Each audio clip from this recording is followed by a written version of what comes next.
Bien, buenos días. Vamos a dar inicio a la clase.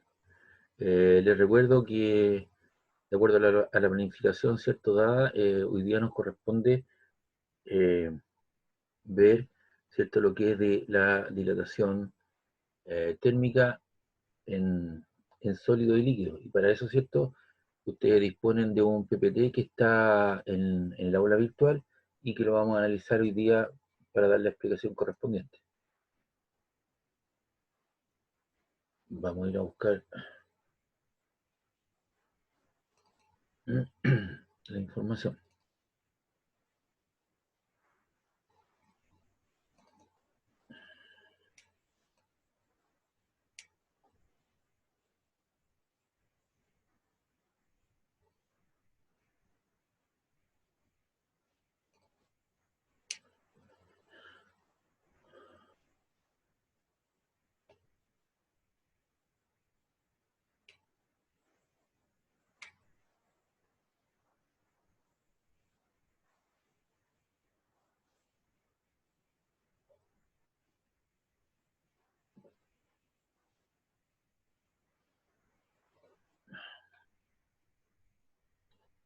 Bien, uno de los efectos macroscópicos, ¿cierto?, que más se evidencian en la vida, ¿cierto?, es la dilatación térmica de los sólidos líquidos. Lo que muestra aquí el PPT, ¿cierto?, es un arreglo mecánico donde las esferas que están aquí puestas son los pequeños átomos que estarían unidos mediante pequeños resortes que se pueden estirar y comprimir, que esos serían los enlaces químicos, ¿cierto?, que se mantienen unidos mediante fuerza eléctrica.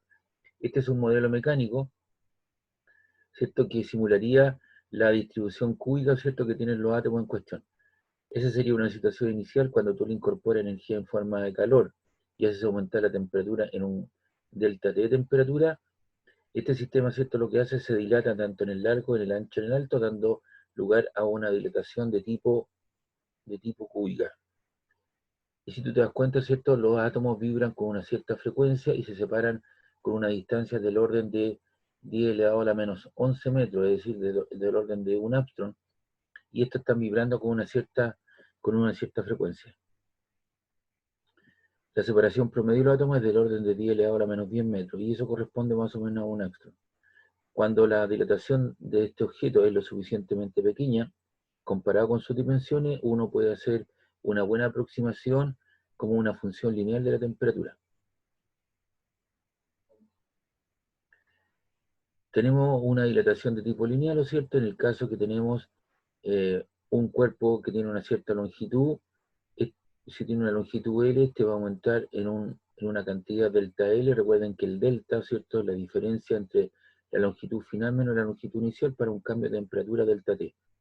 Experimentalmente se ha demostrado que el cambio es proporcional al cambio de temperatura y por lo tanto, ¿cierto?, para una dilatación de tipo lineal de un sólido tenemos que delta L es igual a alfa por Li por delta T. Una ecuación de tipo lineal, delta T es la variación de temperatura, delta L es la variación de longitud, alfa, ¿cierto?, no es un ángulo, sino que es la constante de dilatación lineal para un material dado y se mide en grados Celsius a la menos 1, y Li es la longitud inicial. Si tú haces la diferencia entre delta L, que corresponde a la longitud final menos la longitud inicial, eso te queda alfa por Li por delta T. Este Li que está aquí con signo negativo pasa hacia el otro lado generando dos términos y factorizo por Li, dando lugar a una expresión del tipo LF, que es igual, o la longitud final es igual a la longitud inicial, factor de 1 más alfa por delta T, donde delta T representa la variación de la temperatura. Lo que tenemos acá, ¿cierto?, es una barra de largo L sub 0 a una cierta temperatura, y si tú aumentas la temperatura en un delta T, el incremento, ¿cierto?, en su longitud para obtener una longitud final es lo que tú tienes al inicio más el incremento, y eso da lugar, ¿cierto?, a una variación en su longitud. El valor de 5 por 10 a la menos 6 significa que la longitud del objeto cambia 5 millonésimas su valor original por cada grado. Entonces el coeficiente alfa, que es el coeficiente en temperatura, coeficiente de dilatación, se considera promedio porque en general varía con la temperatura, pero comúnmente esta variación es despreciable en la escala en que se realiza la mayoría de las mediciones. En el caso de tener una dilatación de tipo superficial, aquí tenemos un rectángulo, ¿cierto? Un área, una superficie de área a sub 0 a una temperatura inicial.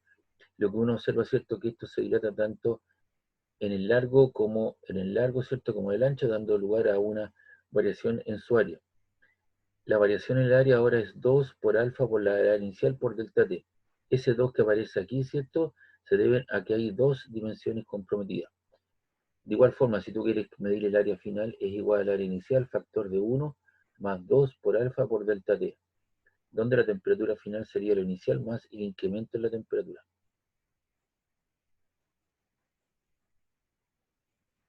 Para el caso de un volumen, el cambio en el volumen es 3 alfa por b sub 0 por delta t. El 3, ¿cierto?, se debe a la dimensión, ¿cierto?, tanto en el largo, en el ancho y en el alto, teniendo un volumen inicial a una cierta temperatura inicial. Si tú quieres el volumen final, es igual al volumen inicial, factor de 1 más 3 por alfa por delta t, donde, cierto, alfa es el coeficiente promedio de dilatación volumétrica para un sólido. Y acá tenemos el volumen final como un volumen inicial más el incremento debido al incremento en la temperatura, obteniendo una temperatura final. Aquí está el resumen, ¿no es cierto? Si tú tienes una distribución lineal para un objeto, tienes acá, ¿cierto?, la dilatación de tipo lineal, el cociente entre la variación al largo inicial es alfa delta t, de igual manera para una superficie y un volumen. El incremento partido por o dividido por el área inicial es 2 por alfa por delta t, dando lugar a una dilatación de tipo superficial. De igual manera, el cambio en su volumen, partido por el volumen inicial, es 3 por alfa por delta t. Y esa es una expansión de un volumen. Por lo tanto, tenemos una dilatación de tipo lineal, superficial y volumétrica.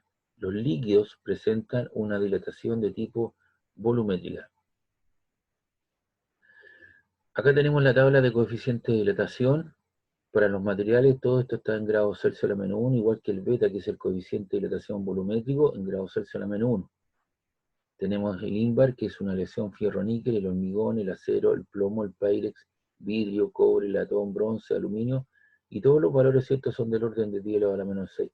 Lo interesante, ¿cierto?, es que aquí aparecen dos tipos de vidrio, el vidrio común y el vidrio de páirex, y obviamente el vidrio de Pyrex tiene un mejor coeficiente de dilatación. Recuerden que estamos hablando de cantidades, ¿cierto?, por 10 elevado a la menos 6, que el vidrio común.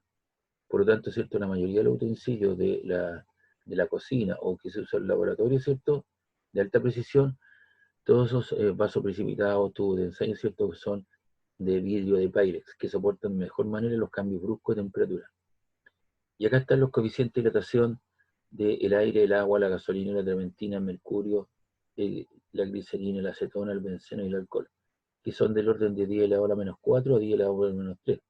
Por lo tanto, ¿cierto?, los líquidos se dilatan 3 veces más rápido que los sólidos, y por lo tanto, ¿cierto?, en el caso de la gasolina, si tú colocas en forma muy rasante gasolina, rellenando el estanque, lo más probable es que en un día de mucha energía solar, el recipiente que contiene la gasolina va a dilatar en una cierta proporción, pero el líquido lo hace 3 veces más rápido, por lo tanto lo más probable es que tú vayas a derramar gasolina. Por lo tanto, la enseñanza es no llenar en forma rasante el estanque con gasolina. Lo mismo sucede con los otros líquidos en cuestión. Aquí tiene algunos ejemplos usted de la dilatación de los rieles de un tren. Si usted se da cuenta, aquí lo que no se tuvo en consideración, ¿cierto?, fue el intersticio, la separación entre las barras, estas barras de acero, y por lo tanto, ¿cierto?, al aumentar la temperatura, incorporar la energía tipo calórica, ¿cierto?, chocan los dos rieles de acero, y por lo tanto, ¿cierto?, no se les dejó el espacio suficiente, por lo tanto lo que hacen, ¿no es cierto?, es traslaparse unos con otros, y finalmente estos se revientan porque no se tuvo esa consideración. Aquí tenemos otro proceso, ¿cierto?, en otro lugar, que fue en New Jersey, donde también las líneas de tren se reventaron debido a que no se consideró la hidratación de los rieles de acero.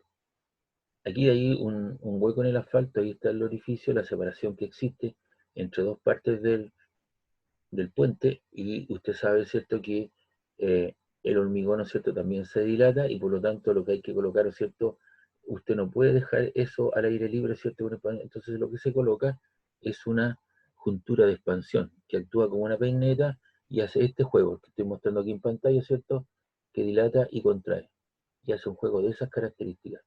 Y eso es lo que se llama la juntura de expansión, para evitar, ¿no es cierto?, que ambos extremos, ¿cierto?, del puente se vayan a traslapar, ¿no es cierto?, y se pueda reventar. Aquí tenemos una parte del puente Golden Gate en San Francisco, y usted ve ahí que está la juntura de expansión con cierta separación, que son las juntas de dilatación que se hacen en puentes y calles. Aquí tiene usted otro ejemplo, un extremo del puente está fijo, mientras que el que se muestra aquí se apoya en pivotes para la expansión térmica.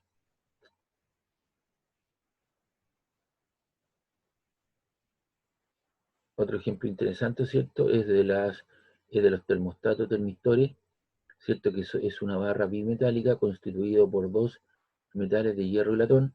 Ya es una tira bimetálica que está constituido por dos metales que tienen diferentes coeficientes, y cuando tú le incorporas calor, obviamente la banda se flexiona por la desigual expansión de los dos metales. Aquí el latón se expande más rápido que el hierro y por lo tanto, ¿cierto?, eso permite que se levante esta pequeña latita, y eso puede dar lugar, ¿cierto?, a una fuga de gas, y se produce, ¿cierto?, en el caso del Cepertino, ¿cierto?, de nuestro Californ, y da lugar, ¿cierto?, a una salida, ¿cierto?, de gas, y se produce la ignición y se prenden el panel, ¿cierto?, completo, y comienza a calentar el agua. Entonces puede abrirte o cerrarte un circuito eléctrico, ¿cierto?, abrir una válvula, dejar pasar aire, ¿cierto?, o gas, dependiendo de la situación para la cual tú lo emplees. Hoy día la mayoría de nuestros artefactos electrodomésticos vienen protegidos por termostatos de termistores, porque estos, al incorporarle cierta energía eléctrica, comienzan a aumentar de calor, y eso no se puede hacer en forma eterna, como el caso de los microondas, en el caso de las planchas eléctricas, en el caso de los calefactores de un escandazol. Por lo tanto están protegidos por un termostato de termistor, y cuando alcanzan una temperatura crítica, lo que hace, ¿cierto?, es cerrarlo, abrir un circuito o cerrarlo, depende de la situación, y eso permite el pasar, dejar de pasar, ¿cierto?, energía eléctrica. Por lo tanto la temperatura comienza a bajar hasta un valor también estandarizado, y luego se produce la apertura, y así se mantiene, ¿cierto?, de ciertos rangos que nos permiten tener temperatura para el cual se utiliza, y no producir la ignición o la quema del artefacto o de la carcasa plástica que está rodeando en el caso, por ejemplo, del secador de pelo. La desviación del extremo de la tira puede utilizarse para medir la temperatura. Dentro de los líquidos, el agua presenta una dilatación anómala, rara, extraña. El agua tiene un comportamiento de expansión no lineal cerca de su punto de congelación. En la primera parte que hicimos, ¿cierto?, conversión de unidades, usamos el valor de la densidad como 1 por 10 elevado a 3 kilogramos partido por metro cúbico, o 1 gramo partido por centímetro cúbico, pero en ningún momento hicimos conciencia de que ese valor se obtiene a una temperatura de 4 grados Celsius. Ese es el valor. Por lo tanto, de aquí adelante uno tendría que hacer referencia a esa situación. Cuando la temperatura comienza a acercarse al 0, 3, 2, 1, 0, ¿cierto?, el agua empieza a cambiar de fase, hasta que finalmente esto se convierte en hielo a los 0 grados, y obviamente la densidad del hielo tiene una menor densidad que el agua. Por lo tanto, ¿cierto?, el hielo flota en el agua. Entonces, esa es la expansión que tiene en la situación. Luego, sobre los 4, esta comienza nuevamente a disminuir. Por eso que es una dilatación extraña, rara. Igual cosa, aquí tenemos el volumen versus temperatura. El volumen mínimo, ¿cierto?, se obtiene a los 4 grados, y cuando se comienza a acercar, ¿cierto?, al 0, el volumen comienza a aumentar. Algunos ejemplos: trate de no colocar, ¿cierto?, sobre su freezer una botella, por ejemplo, de champán, porque el líquido, ¿cierto?, cuando usted lo comienza a congelar y este líquido comienza a convertirse en hielo, lo más probable es que el hielo comience a generar una expansión desde el interior hacia el exterior de la botella, y por lo tanto, ¿cierto?, comienza a generar una presión alta, y la botella lo más probable es que se le va a trizar o se le va a quebrar. Lo mismo sucedió, ¿cierto?, con los barcos de madera, que los expedicionarios, eh, los expedicionarios eh, ¿cierto?, se incorporaban a la Antártida o al Polo Norte, ¿cierto?, por tratar de llegar, y lo hacían con barcos de madera. Obviamente estos barcos de madera se internaban, pero el hielo trataba de buscar su curso natural y comenzaba, ¿cierto?, a presionar el barco y los barcos que eran atrapados en el hielo eran reventados. Y hay videos, ¿no es cierto?, que indican, ¿no es cierto?, cómo se siente el crujir del barco de manera y la gente está bajando todos sus utensilios, sus alimentos, sus caballos, vacunos, ¿cierto? Y toda la infraestructura que ellos necesitaban. Y el barco quedaba atrapado. Hoy día lo que se hace, ¿cierto?, es tener estos barcos oceanográficos que son enormes, visualmente no son muy bonitos porque toda la parte de estructura, ¿cierto?, está en la parte delantera porque tiene una prueba especial y eso hace, ¿cierto?, que se vaya montando sobre el hielo y va partiendo el hielo y abriendo camino, ¿cierto?, para los barcos que van sacando el petróleo, gas natural, ¿cierto?, sobre todo por arriba, por la Antártida, por el Polo Norte, y van siguiendo esta ruta que van abriendo estos barcos oceanográficos, ¿cierto?, o barcos especiales que tienen esa, digamos, esa cualidad. Por arriba de los 4 grados Celsius, en realidad 3,98, el agua se expande al aumentar su temperatura, pero entre 4 y 0 grados se expande al disminuir la temperatura. Por lo tanto, tiene una densidad máxima cerca de los 4 grados. ¿Y eso a qué se debe? A que el agua, ¿cierto? El agua líquida y el agua sólida, los cristales de hielo tienen una estructura hexagonal abierta, parecida a una jaula hexagonal, y esta abertura explica su expansión cuando el líquido se congela. En consecuencia, el hielo es menos denso que el agua.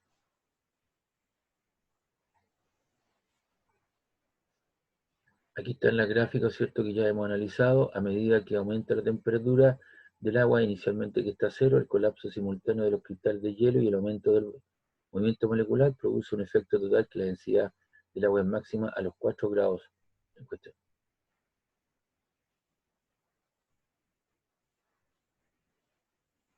En consecuencia, nuestros mares, ríos y lagos, ¿cierto?, se comienzan a congelar desde arriba hacia abajo y bajo la capa de hielo sigue habiendo vida marina, vida acuática, ¿cierto?, para las algas, plantas y todo tipo de peces que están bajo el agua y la vida continúa. Porque si fuese desde abajo hacia arriba, eh, obviamente no habría el tipo de vida marina que conocemos. Entonces, la enfrianza del agua se hunde hasta que todo estanque está a 4 grados. Después, a medida que se enfría el agua, de la superficie flota esa agua fría y se puede congelar. Una vez formado el hielo, las temperaturas menores que 4 grados pueden extenderse hacia abajo, hacia el fondo del estanque. Y eso lo presenta el agua, que es el elemento más abundante de la Tierra. El agua es esencial, no es simplemente una coincidencia. El agua, ¿cierto?, es el elemento fundamental para los animales, para las plantas y para el hombre también. Por lo tanto, eso permite los insectos y todo tipo de vida que existe en este planeta, y eso lo presenta el agua. Por eso es el tipo de vida que tenemos en este planeta. Y eso se debe fundamentalmente a la dilatación anómala del agua.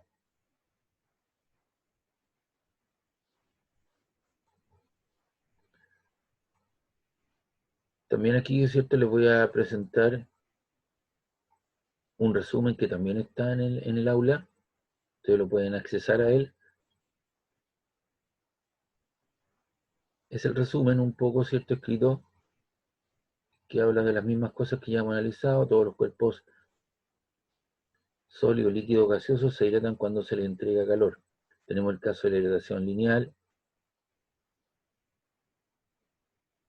Acá tenemos los coeficientes de dilatación en promedio, puede que haya algunas diferencias, ¿ya?, para los valores, pero recuerde que estos valores, ¿cierto?, en el caso del acero, algunas veces se usa 12 por 10 a la menos 6, otros 11 por 10 a la menos 6, pero recuerde que estos son valores experimentales que se obtienen en laboratorio y por tanto las diferencias son menores. Recuerde que 10 a la menos 6 significa que hay varios ceros a la izquierda antes de llegar al 1.